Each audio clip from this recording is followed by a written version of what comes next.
Ration బియ్యం అక్రమ రవాణా విషయంలో తనకు గాని తమ కుటుంబ సభ్యులకు గాని ఎటువంటి సంబంధం లేదని కాకినాడ సిటీ మాజీ ఎమ్మెల్యే ద్వారంపూడి చంద్రశేఖర్ రెడ్డి స్పష్టం చేశారు. కాకినాడ వెంకట్ నగర్ లోని తన నివాసంలో ఏర్పాటు చేసిన మీడియా సమావేశంలో ఆయన మాట్లాడుతూ సిటీ ఎమ్మెల్యే వనమాడి కొండబాబు తనపైన తన కుటుంబం పైన చేసిన ఆరోపణలను తీవ్రంగా ఖండించారు.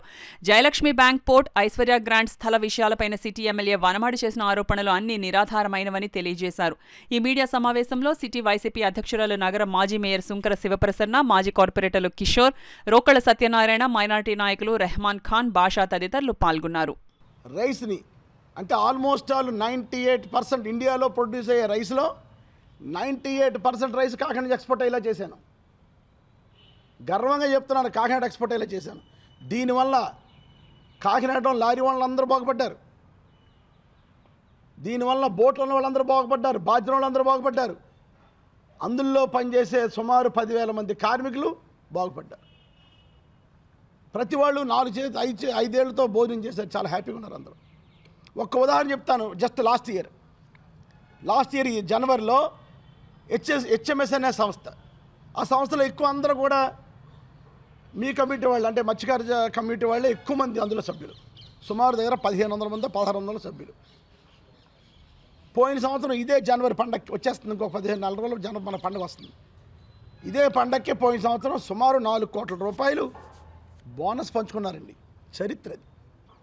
అంటే వాళ్ళకి అంత పని దొరికింది, అంత వర్క్ వచ్చింది, అంత డబ్బు వచ్చింది వాళ్ళకి. పండగకి 4 కోట్ల రూపాయలు పంచి వాళ్ళు 5 లక్షలు 30 లక్షలు పంచుకుంటారు. అటువంటిది 4 కోట్ల రూపాయలు బోనస్గా పంచుకున్నారు పోయిన సంవత్సరం, పోయిన పండగకి వాళ్ళు.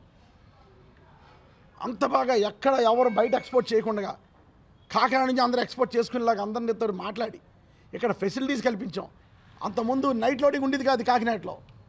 నైట్ లోడింగ్ కూడా ప్రొవైడ్ చేసి పోర్ట్ ఆఫీస్తో మాట్లాడి లైట్లు వేయించి మన కాకినాడ ఉండే లేబర్ మేము నైట్ అయితే పనిచేయమంటే యూనియన్ సభ్యులు, యూనియన్ ప్రెసిడెంట్ సెక్రటరీతో మాట్లాడి బీహార్ నుంచి వర్కర్లు తెప్పించి పగలు మన కాకినాడ వర్కర్లు చేసుకుంటారు, నైట్ బీహార్ వర్కర్లు చేస్తారని చెప్పి పోర్టుని అంత బాగా అభివృద్ధి చేసి 98% ఇండియాలో ప్రొడ్యూస్ అయ్యే రైస్లో 98% కాకినాడ ఎక్స్పోర్ట్ చేసేలా చేసాం.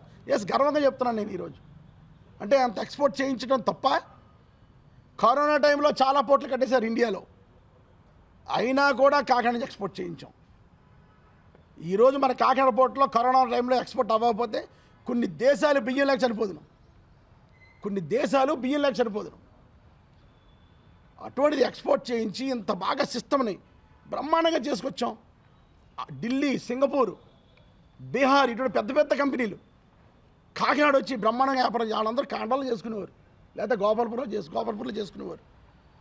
అటువంటి వాళ్ళని తీసుకొచ్చి కాకినాడలో మంచి ఫెసిలిటీ ఇచ్చి తొందరగా లోడింగ్ అయిపోయేలాగా బాధ్యుల కెపాసిటీ పెంచాం. బాధ్యులు 300 నుంచి 350 టన్ను ఉంటే ఈరోజు 800 నుంచి 1000 టన్ను చేసాం. బాధ్యుల కెపాసిటీలు పెంచి 11 షిప్పుల తర్వాత ఎక్కువ షిప్పులు డీపోర్ట్ పోర్ట్ రావాలని పెట్టి ఏదో రకంగా కాకినాడ షిప్ వస్తుందంటే వెళ్ళిపోవాలి. కాకినాడలో ఎక్కువ లోడ్ ఉంటుందని వైజాగ్ వెళ్ళిపోయావు చాలామంది. అక్కడ వెళ్ళకుండా కార్మికులు ఒప్పించి డీపోర్ట్ పోర్ట్ తెప్పించాను. ఇన్ని రకాలుగా ప్రయత్నం చేసి ఎక్స్పోర్ట్ చేస్తే, ఎక్స్పోర్ట్కి ఇంత బాగా తీసుకొస్తే ఈరోజు రేషన్ మాఫియా చేసేసాడు ద్వారంపూడి. రేషన్ మొత్తం గింగులు అని చెప్పేసి ఏదో వాగుతున్నారు. నేను వాళ్ళకి చాలా క్లియర్గా చెప్తున్నాను, ఏ రోజు నేను కానీ నా కుటుంబం కానీ రేషన్లో లేవు. నేను కొండబాబు వీడియో చూపించి ఎస్ మేము రారేసులోనే ఉన్నాం, ఎస్ మేము రారేసులో నుంచి బయటకు వచ్చాం, పైకి వచ్చాం. ఈరోజు ద్వారంపూడి ఫ్యామిలీ అంటేనే రైస్ మిల్లు అన్నీ తిప్పుకుని పైకి వచ్చాం. మా నాన్నగారు 34 సంవత్సరాలు జిల్లా రైస్ మిల్ అసోసియేషన్ ప్రెసిడెంట్, 14 సంవత్సరాలు state rice mill association president. ఇదే చంద్రబాబు నాయుడు ఉండగా మా నాన్నగారు ప్రెసిడెంట్ చేశారు ఉమ్మడి రాష్ట్రంలో. ఇదే చంద్రబాబు నాయుడు ముఖ్యమంత్రిగా ఉండగా ఏ రోజు మచ్చలేదు మా మీద. అటువంటిది ఈరోజు ఈ రేషన్ అనే ఒక వంకతో నన్ను నా కుటుంబాన్ని బ్యాడ్ చేయాలనే ఒక ఉద్దేశంతో మొత్తం ఎక్స్పోర్ట్ నాశనం చేసి పడేయారు వీళ్ళు. ఈరోజు కాండా నుంచి వెళ్ళిపోతుంది, వైజాగ్ నుంచి వెళ్ళిపోతుంది, పారాదీప్ నుంచి వెళ్ళిపోతుంది, కృష్ణపట్నం నుంచి పోతుంది, చెన్నై నుంచి పోతుంది. 6 నెలలు అయింది కదా, ఎక్కడ కంట్రోల్ చేశారు రేషన్? మీరు ఎక్కడ కంట్రోల్ చేశారు?